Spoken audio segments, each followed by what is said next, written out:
Neste vídeo, então, é o segundo, nós vamos fazer uma análise mais precisa, analisando todo o contexto, uma análise teológica, por assim dizer, de Hebreus, capítulo 1, versículo 8. E vamos ver também algumas passagens do emprego do termo Deus, que era muito comum nos tempos bíblicos, que vai, evidentemente, nos ajudar a entender se essa passagem ela dá algum apoio à Trindade ou não. Então a gente vai ler aqui Hebreus 1:8, essa aqui é João Ferreira de Almeida, revista atualizada. O texto é muito parecido com todas as outras traduções que você conhecer, não tem problema nenhum. Você pode pegar praticamente qualquer tradução que o texto vai estar muito semelhante, tá? Então vamos abrir aqui Hebreus 1:8, eu já deixei aqui grifada a passagem que a gente quer destacar para vocês aí, tá? Então vamos lá.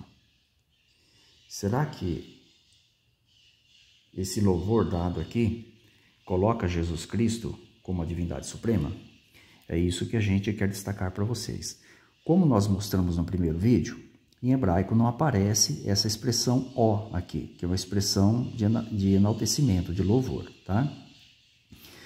Os hebraístas se dividem. Alguns acham que simplesmente o texto deveria dizer o teu trono é de Deus, ou teu trono foi estabelecido por Deus. Já outros acham que o teu trono, ó Deus, é para todo sempre. Então, os próprios hebraístas, eles não são unânimes com relação a essa passagem.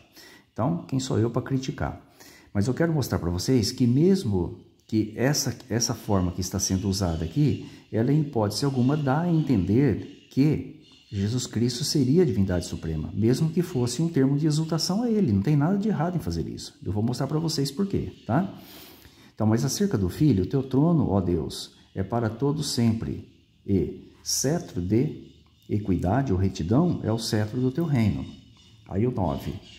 Amaste a justiça e odiaste a iniquidade. Por isso Deus, o teu Deus, te ungiu com óleo de alegria, como a nenhum dos teus companheiros. De qualquer forma, mesmo que aqui fosse um termo de exaltação a Jesus Cristo, não tem nada de errado em fazer isso, né? Nós somos até favoráveis a fazer isso. O versículo 9 desmonta por completo que Jesus Cristo, no 8, seria a divindade suprema ou Deus supremo. Por quê? Porque o versículo 9 diz que ele tem um Deus, ó, Deus, o teu Deus, te ungiu. Tá? O ato de ungir é o ato de conferir um dom, um poder a alguém. Imagina o Deus Supremo sendo conferido a ele algum dom ou algum poder, né? Como Jeová no passado fazia, né? Com os reis e com os profetas, etc. Olha só, tá? E interessante que aqui fala, no finalzinho, né? Que ele foi ungido como a nenhum dos companheiros, ou seja, que estão no mesmo nível dele. Então, Jesus Cristo, ele recebeu mais unção do que os companheiros semelhantes que estão no mesmo nível, no mesmo patamar dele. Por quem? Pelo Deus que é o Deus dele. Olha aqui, Deus, o teu Deus, que fez isso. Tá?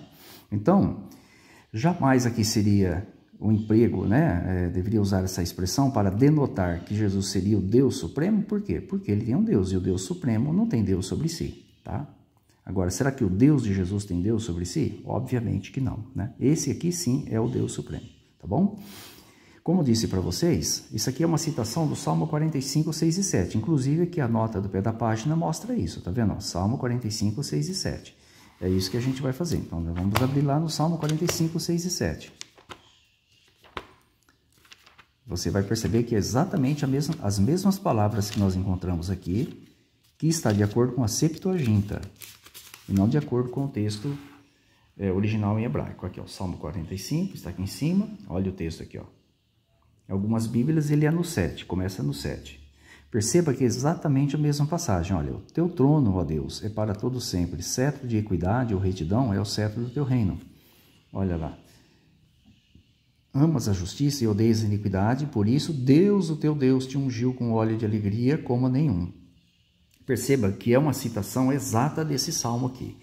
A grande questão é a seguinte, se lá em Hebreus 1:8, aqueles que lerem, né, no caso especialmente os trinitários, eles acham que ali é uma expressão de louvor ao Deus Supremo, né, empregado a Jesus, ele teria que concordar aqui que no Salmo 45 também é emprego a quem se dirige as palavras ao Deus Supremo.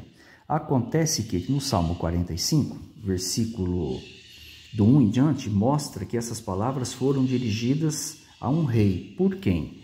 Olha, pelos filhos de Corá, tá vendo? Corê ou Corá. E que rei seria esse? Olha que interessante aqui, ó. De boas palavras transborda meu coração, ao rei consagro que compus, a minha língua é como uma pena de habilidoso escritor, etc. Tal. Possivelmente, aqui não menciona o nome, um rei muito sábio. A descrição aqui fala de um rei muito sábio. Teus lábios se extravasou a graça ou sabedoria, Deus te abençoou para sempre. Olha, ele ensina proezas, etc. Talvez fosse Salomão o que fosse honrado aqui pelos filhos de Corá. Tá vendo? E o que eles exclamaram? Possivelmente eles podem ter realmente exclamado isso: teu trono, ó Deus, é para sempre. O emprego de Deus no passado, entre os judeus, mesmo entre os servos de Jeová, era comum. Eles não tinham essa dificuldade de entender que o emprego dessa palavra era só para o Deus Supremo Jeová. Pessoas, reis, governantes, pessoas em autoridade, em posição de destaque, podiam ser chamadas de Deus, não tinha problema nenhum. Então, por quê? Porque o termo Deus, originalmente, ele tem um sentido de poderoso.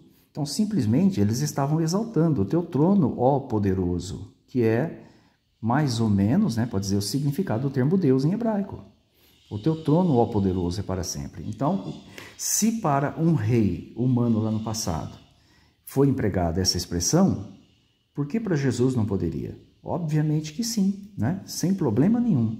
Será que o rei no passado era a divindade suprema, pelo fato dele ter sido exclamado a ele aqui, ó, né? O teu trono, ó Deus, é para sempre? Será que ele era, ou ele se encarava como a divindade suprema por ter sido exaltado assim? É óbvio que não. Então, se para ele serviu, por que para Jesus Cristo não poderia servir, né, este louvor aqui, cantado pelos filhos de Corá? Não é verdade? Agora nós vamos analisar algumas passagens que o termo Deus era de fato comum nas Escrituras. Deixa eu mostrar para vocês aqui, ó. Eu vou aqui em Êxodo, capítulo 7. Veja que está até com letra maiúscula. Êxodo, capítulo 7. Veja que Jeová disse que faria de Moisés, ó, constituiria ele como Deus, olha com maiúsculo, aqui o estagiário esqueceu de colocar o dezinho menor, né? Ó, constituiu como Deus sobre Faraó. Será que na cabeça de Moisés, quando Jeová disse essas palavras para ele, veio na ideia dele que ele era a divindade suprema? Porque foi empregado para ele a palavra Deus? Inclusive o termo mais elevado para Deus, que era Elohim? Obviamente que não, né? Se você voltar aqui um pouquinho, Jeová já havia dito isso aqui, ó. Diz que usaria Faraó ali como porta-voz, Arão como porta-voz de Moisés, mas, olha lá, Moisés seria para Arão por Deus, olha lá, por Deus, ou seja, como um poderoso, né, que estava acima dele, sem problema nenhum. Se você for aqui no Salmo, deixa eu adiantar um pouquinho aqui, ó. Salmo número 8, vocês vão ver como que o emprego do termo Deus era comum naquela época, né? Salmo 8, versículo 5. Isso aqui também foi aplicado a Jesus Cristo. Ó, fizeste-o, no entanto, um pouco menor do que Deus. Corrigida e fiel, essa aqui é atualizada, essa aqui é corrigida e fiel. Veja como ela verteu esse texto aqui, ó. Porque ali a palavra hebraica no lugar é a palavra Elohim, que significa deuses, né? Quando é no plural, né, em quantidade, ou plural majestático quando se refere a um só. Olha aqui, ó. Salmo, olha aqui, ó, 8:5, o mesmo salmo. Olha aqui, ó. Pois pouco menor o fizeste do que os anjos. Veja que os anjos são chamados de deuses, né? Aqui chamado de anjos, e nessa tradução aqui, de Deus, que é a tradução de Elohim, tá? Olha lá, dá para vocês perceberem aí a diferença, né? Ó, um em cima do outro aqui para vocês verem mais fácil aí, ó, tá bom? Então percebam que o emprego do termo Deus era comum entre os judeus, né? Entre os primitivos cristãos. Eles não tinham a dificuldade que muitos têm hoje de achar que esse termo é apenas exclusivo da divindade suprema. Eles não tinham essa dificuldade, porque Jeová é o único que é chamado de Deus dos deuses, né? E perceba que o anjo aqui ser chamado de deuses, né? De deuses, conforme nós vimos ali, Significa que eles são deuses falsos? Obviamente que não. Não são deuses falsos, são divindades subordinadas ao Deus Supremo, apenas isso, né? Você vem aqui no Salmo 82, veja que os juízes humanos usados por Jeová no passado foram chamados de deuses também. Aqui já é juízes humanos, não são os anjos não, tá? Deus assiste na congregação divina, no meio dos deuses, olha aqui, ó, no meio dos deuses. E aqui na Corrigida Fiel, veja como que está aqui, viu? Vocês vão perceber que o emprego do termo Deus era comum, né? Olha como que foi traduzido aqui, ó. Deus está na congregação dos poderosos. Aqui, julga no meio dos deuses. Aqui foi usado também o termo Elohim. E aqui está se referindo aqui aos juízes humanos que julgavam em nome de Jeová no passado. E eles foram chamados de deuses. O próprio Jeová disse isso aqui em seguida. Olha aqui, ó. Eu disse, Jeová dizendo, vós sois deuses. Inclusive, Jesus usou essa expressão aqui em sua defesa, lá em João 10:36.